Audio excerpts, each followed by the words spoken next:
दोस्तों, एक महिला अपने पति के साथ शहर में रहती थी। वो महिला अपने पति से बहुत प्यार करती थी, लेकिन उसके पति ने अपनी पत्नी के साथ उतना समय नहीं दे पाते थे जितना कि उसकी पत्नी अपने पति से चाहती थी।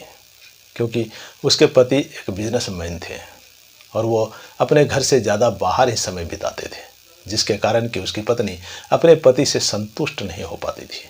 तो उस महिला की शादी को हुए करीब 2 साल बीत चुके थे, लेकिन फिर भी उसके घर में कोई भी बच्चा नहीं होता है। अब वो महिला अपने घर में बच्चा पाने के लिए वो महिला एक लड़के की तलाश करने लगती है। दोस्तों, तभी उस महिला की नज़र उसके ही घर में दूध देने के लिए आने वाले लड़के पर पड़ती है। तब वो महिला उस लड़के को घूर घूर कर देखने लगती है।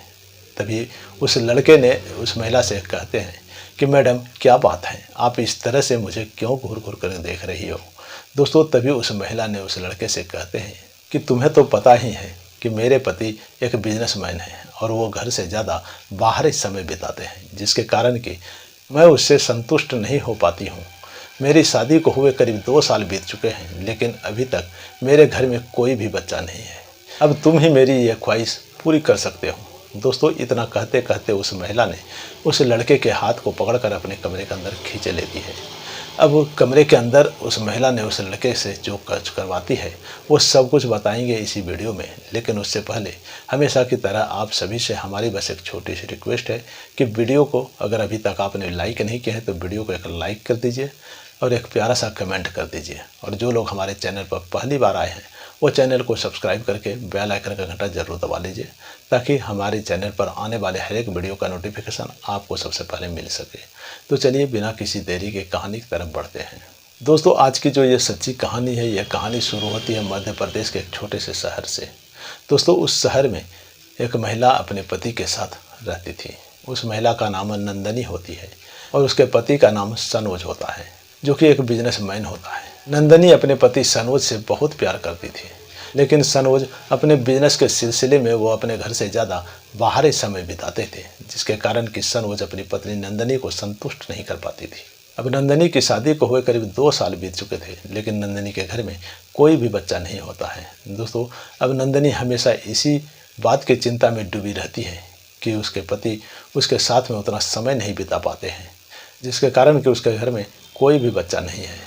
दोस्तों, सनोज जब अपने बिजनेस के सिलसिले में घर से बाहर रहते थे तो नंदनी अपने घर में अकेली रहते रहते बोर हो जाती थी।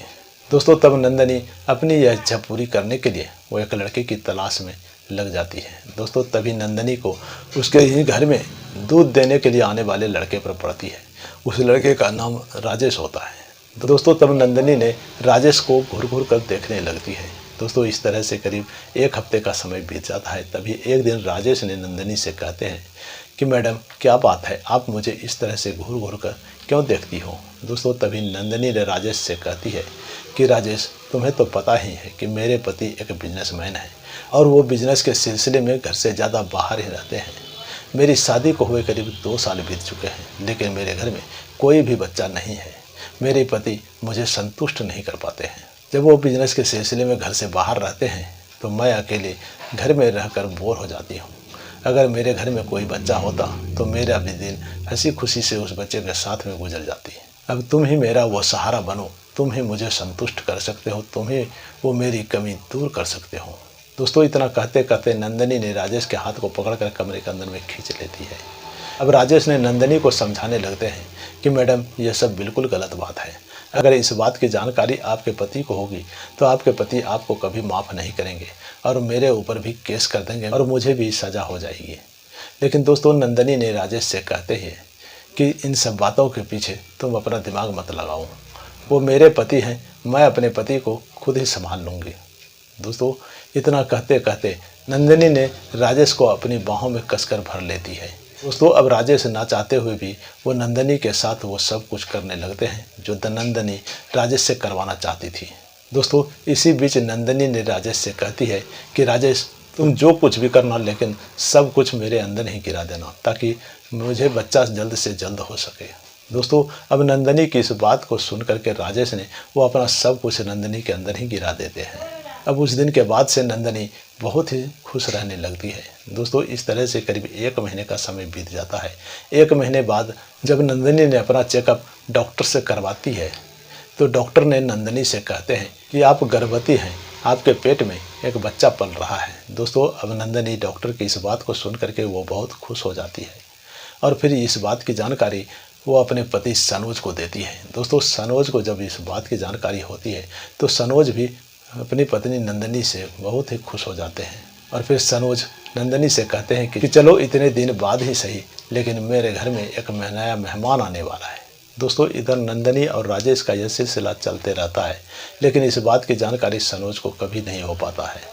दोस्तों, करीब 9 महीने बाद नंदनी ने एक बहुत ही प्यारे से बच्चे को जन्म देती है। अब सनोज उस बच्चे को देखकर बहुत खुश हो जाते हैं और फिर वो अपनी पत्नी और बच्चे के साथ में खुशी खुशी से रहने लगते हैं। तो दोस्तों, ये थी आज की पूरी कहानी। इस कहानी को सुनाने का मेरा मकसद किसी की भावना या किसी के दिल को आहत करना नहीं है, बल्कि आपको जागरूक करना है ताकि आप सचेत रहें, सतर्क रहें, सावधान रहें। मिलते हैं इसी तरह की किसी और कहानी के साथ। तब तक आप अपना और अपने परिवार वालों का ख्याल रखें। जय हिंद, जय भारत।